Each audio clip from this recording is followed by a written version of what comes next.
¿Cómo podemos cuidarnos más? Ainhoa de Federico es especialista en visión natural. Buenos días. Hola. ¿Cuál es el efecto? Sí, me encanta.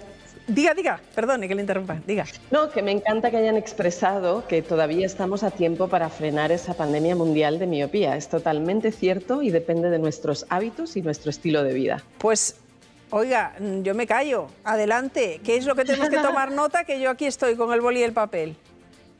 Perfecto. Bueno, para los niños es importantísimo pasar 2 horas al día jugando al aire libre. Más allá de que podamos limitar el tiempo que pasan delante de las pantallas, según su edad, donde no es indispensable, es importantísimo que puedan estar jugando al aire libre, a la luz solar.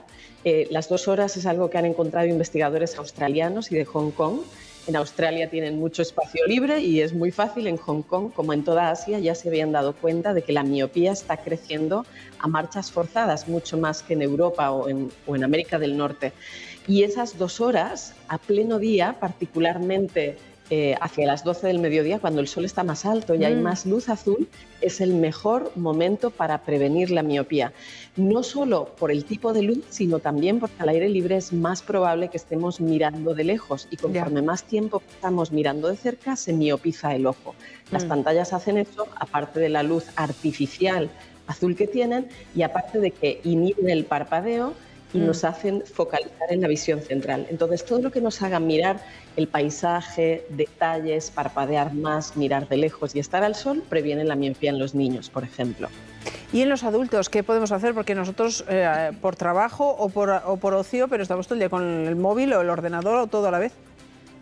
Bien, pues para los adultos podemos tener varios buenos hábitos al ordenador, como por lo menos tener una buena postura, tener algo que nos llame la atención alrededor para estimular la visión periférica, tener buena luz natural y mirar cada 20 minutos al menos a 20 pies, que son 6 metros, durante 20 segundos.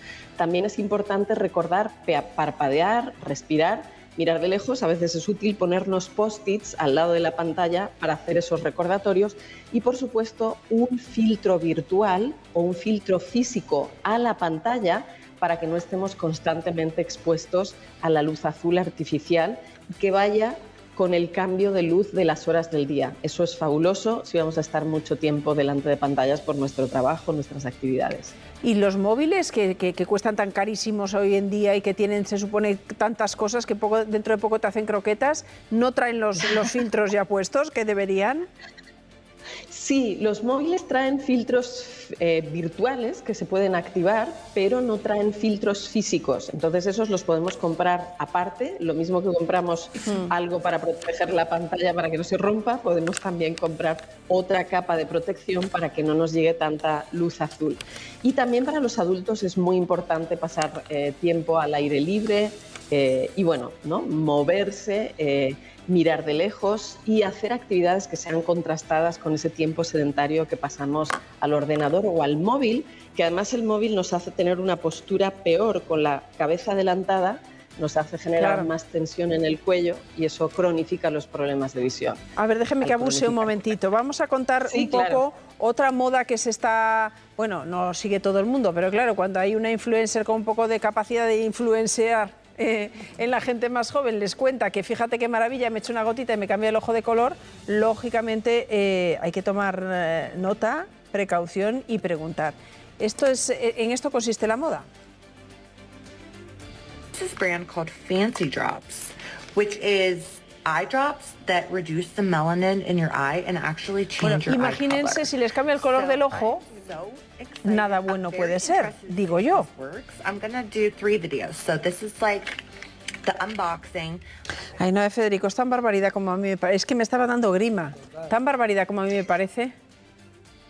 Yo diría que las dos cosas son una barbaridad. La cirugía para cambiarse el color de los ojos se puede hacer, pero tiene muchos riesgos y las gotas tampoco es nada conveniente. Los ojos tienen melanina por un motivo y es bueno dejarla donde está. Que algún día quieres ponerte unas lentillas porque sea un día de fiesta, cambiar un poco la estética por un juego, bueno, pues lo puedes hacer, pero es mejor no tocar el sistema óptico, porque cualquier intervención, y sobre todo si no es indispensable, si no es necesaria, nos estamos arriesgando a que pueda haber consecuencias. Tengo una amiga oftalmóloga que dice: la mejor operación es la que no hace falta hacer. Sí. Entonces, bueno, si hay desprendimientos, otro tipo de cosas, claro, obvio, claro. Las operaciones son buenas, pero por un motivo estético y no por un motivo de salud o funcional, ni las gotas ni las cirugías merecen tomar riesgos. Bueno, poca broma con el ojo que no tiene repuesto y que la vida sin poder ver y contemplar lo que tenemos alrededor, pues es más aburrida. No es imposible, pero no es igual. Ainhoa de Federico, muchísimas gracias por sus consejos. Muchas gracias por la invitación. Venga, pues otro día volvemos a hablar porque es súper interesante todas estas cosas que aprendemos.